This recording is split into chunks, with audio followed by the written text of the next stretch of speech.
Colonel Potter, sir, my last wish is to be buried in my mother's wedding gown. I've seen these Dodgers for 40 years, all the tricks. Dismissed! Picture American television without MASH. It's hard to do, isn't it? That's because the show wasn't only hit, but it redefined what a sitcom was. First broadcast in 1972, at the end of the Vietnam War, MASH * took place in the Korean War and intertwined humor with tragedy. Its offbeat characters probed the chaos of war and strength of human spirit. It was a hit with audiences immediately. But off-camera, the show was always changing. As it delved further into social commentary and intricate character development, tensions occasionally flared. A number of much-loved performers ultimately made the tough decision to move on. Were their departures personal, professional, or as a result of creative differences? The motives might amaze you. Let's take a closer look at what actually transpired. History of MASH, a war story told with heart. There's plenty to unwrap with this one. But before we dive in, let's turn the clock back and examine how this iconic series was born.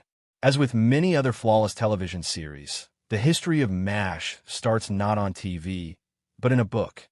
In 1968, Korean war surgeon Richard Hornberger wrote under the pseudonym Dr. Richard Hooker, MASH, a novel about 3 Army doctors.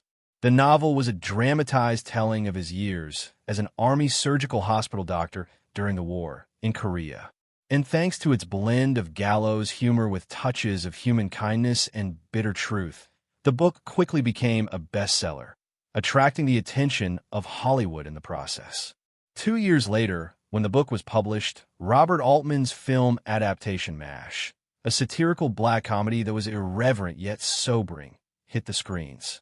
The movie featured Donald Sutherland as Hawkeye Pierce and Elliot Gould as Trapper John, and it resonated with the public, particularly since the Vietnam War was looming large over American minds. The movie went on to become a critical and box office hit, winning the Palme d'Or at Cannes and an Academy Award for Best Screenplay. But the true cultural explosion occurred 2 years later when CBS developed the idea into a weekly television series. Created by Gene Reynolds and Larry Gelbart, the television series MASH premiered on September 17, 1972. It retained the war setting and the quirky humor, but added more of a serialized, character-based approach that enabled more introspective emotional storytelling. Alan Alda entered as Hawkeye Pierce and soon took center stage in the series. The first season, which suffered from ratings so low it was almost canceled, caught a break from CBS when they relocated it to Saturday nights. Ratings skyrocketed. So did the cultural influence of the show. To some, the show also broke rules. It was Hollywood's first of its sort, trying new format, incorporating genuine war footage, and even was one of the first American comedies to have helicopter sound as a regular occurrence rather than a laugh track. Alan Alda, who acted in the role of Hawkeye, went on to become a director, writer, and creative force behind the series, asking for greater realism and emotional depth. But as MASH grew up, so did its characters. And let's just say not everyone on the cast agreed with the new direction. Some felt their parts were diminishing or that they were being turned into caricatures. Others grappled with personal demons or felt the need to try other creative avenues. Overall, during its 11-year run, MASH experienced many changes in its cast, but it never strayed from a single goal, presenting the price of war in terms of empathy, humor, and unconquerable human ties. With this in mind, let's get right into the first big exit from a series, an actor whose departure was so sudden, the writers opted to murder his character in a plot twist that stunned the country. McLean Stevenson, if you ask veteran MASH aficionados what struck them hardest, chances are they'll say the last shot of Season 3's finale, Abyssinia, Henry. It was a single line, spoken softly by radar, and it revolutionized everything. Lieutenant Colonel Henry Blake's plane was shot down over the Sea of Japan. There were no survivors. That moment was pioneering, not only in that it shocked viewers, but in that it was the first significant departure of a main MASH cast member, McLean Stevenson. So how do we arrive? McLean had been an integral part of MASH since the very start. As the friendly, frequently bewildered commanding officer of the 4077th, his persona, Colonel Henry Blake, was the ideal counterpoint to War's madness. Where Hawkeye and Trapper introduced rebellion and humor, Henry Blake introduced humanity, sometimes frazzled, sometimes bewildered, but always good-natured. During the early seasons, McClane's acting brought him widespread acclaim as well as a Golden Globe. He was hilarious, down-to-earth, and adored by audiences. But behind the cameras, it wasn't as idyllic. Based on interviews and memoirs from the cast and writers, McClane became increasingly displeased with his character. As the show initially existed as a loose ensemble comedy, it soon devolved into focusing on Alan Alda's Hawkeye Pierce. And the more Alda was involved in the writing and directing of the show, the more his character came to carry emotional and narrative freight. McClane, on the other hand, grew frustrated. Frustrated enough that he actually once told People magazine back in 1975, "I want to be number one. I want to be the guy carrying the show." But as arrogant as this no doubt sounds, it wasn't really about McClane's ego. You see, McClane had these grand ambitions of being a star. He had enormous ambitions. But if there's something you should learn about Hollywood, it's that it's generally very simple for an actor to fall into a stereotypical part. And for McClane, he was tumbling into this hole that he had no desire to be in. He noticed the strength of television and felt he had the talent and charisma to host a show of his own. He felt he wanted to have opportunity where he would not be the second or third banana every time. He wanted to be first. At the conclusion of season 3, then McClane went to the producers and informed them that he would not be coming back. Now here's where things went wrong.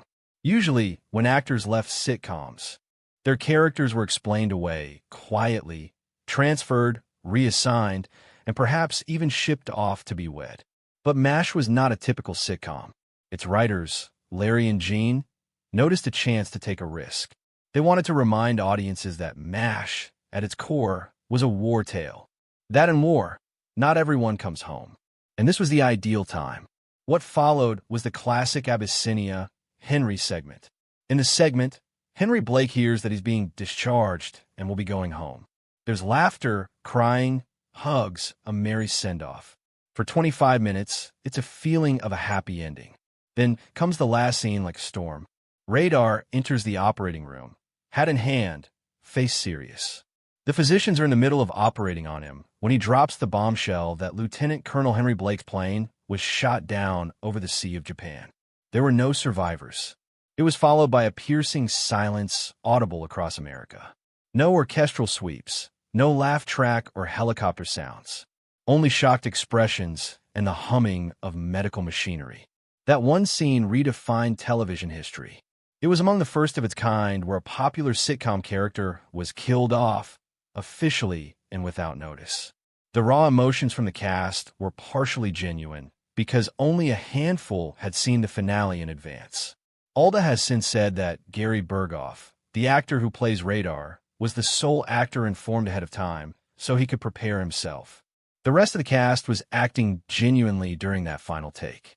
The moment it was on, the episode evoked an instantaneous and intense reaction. Thousands of letters flooded in to CBS, many of them praising the show's integrity, others outraged that such a popular character was removed so abruptly. Some went as far as to accuse the producers of overstepping their bounds. But Larry rationalized the choice, stating, "We wanted to say that not everybody gets to go home," and that they did. But what became of McClane after he left? Let's just say everything wasn't as sunny as he doubtless thought. Sure, things were fairly wonderful to begin with. He got a big contract with NBC, ready to set out on his own. He went on to star in the McLean-Stevenson Show, a family comedy based on his friendly persona. He seemed to be writing his own script and carving out a name for himself in the business, but it was not meant to last. His television show was dropped after one season and an attempt at a second season. With the show Hello, Larry did not fare much better.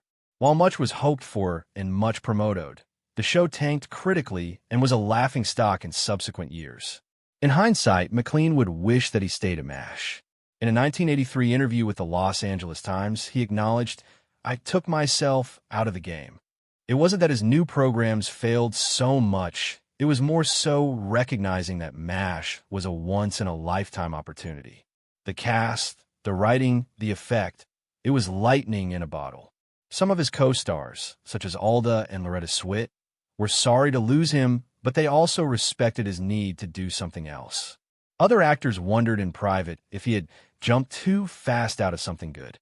In spite of the regrets, McLean kept working in television and made the occasional guest star appearance on other programs, but never quite achieved the same kind of success or emotional resonance with the public playing Henry Blake. When he died in '96 at the age of 68, there were tributes flooding in from fellow actors and fans, with Alda describing him as a wonderful actor and a good man, and Gary describing him as a light-hearted spirit who brought happiness to all around him. Say what you want about McLean, but in a way, his passing provided the show with its heart. And that's the irony. While he might have quit to pursue his break, the part he quit turned out to be the most lasting of his career. But if you think that McLean's exit was nerve-wracking, then Wayne Rogers' exit from MASH was something else. Quiet, complex, and full of drama off-screen. Wayne Rogers, while McLean received a farewell episode, an emotional goodbye, and a moment that's in TV history, Wayne Rogers just vanished. We saw him in one show, and the next, poof, he was gone. No goodbye, no explanation, and absolutely no closure. Why, you may ask? Let's just say things aren't always as good on set as they appear to be on television. To determine what occurred, one has to go back to the start. Trapper John McIntyre was played by Wayne Rogers, half of the original comedic team that set the tone for MASH's early years. He and Alda's Hawkeye Pierce were the spark plug of the 4077th. The chemistry between the pair was like a magnet, and the public adored it, particularly when they chose to add in their quick-witted repartee, mayhem, and their unbending friendship. Watching a wartime version of The Odd Couple, minus the mirthful jokes, but with scalpel humor instead. Yet behind the jokes, tension was being secretly smoldered. It turns out that Wayne had signed up for MASH, believing the show was going to be an actual ensemble show, with everyone having equal screen time on the main cast. But as the series developed, a great deal of the focus began to fall on Alda's character. It quickly became apparent that Hawkeye was more than a co-lead. He was now the moral compass of the series, the emotional grounding. And before long after Alda, a talented writer and director himself, began to make significant contributions to the show's creative output, things really began to seem different. At first, Wayne did not care about Alda's success. In fact, the two were known to have been cordial off-set, but of course, he soon felt relegated. Alda's character alone appeared to be receiving some kind of maturity. The others merely seemed fixed in their cocoons from the beginning. Anyway, before he knew it, Trapper John had transitioned from a lead player to a supporting actor. And, as Wayne later clarified in interviews, it wasn't ego, it was integrity of storytelling. He once stated, Trapper didn't have much to do. He was one of two buddies, and then he became the guy who nodded at everything Alan said. But unlike McLean, who exited in a public fashion and was bid farewell, Wayne did it differently. Tactfully, and without complaint, he chose not to renew his contract after Season 3. Producers weren't even aware that he was officially departed until just before production resumed for Season 4. And here is where things become even more strange. Wayne's contract with the show was never actually signed. That means all along, he'd been working on a handshake. This was that when the producers threatened to sue him for contract breach, they had no grounds since he hadn't done anything. He had merely left a show he didn't think was providing space for his character to develop. His exit was sudden and it caught the writers off guard. Consequently, they were forced to reshoot the beginning of Season 4. In the premiere episode, they explained that Trapper John had been honorably discharged during Hawkeye's leave.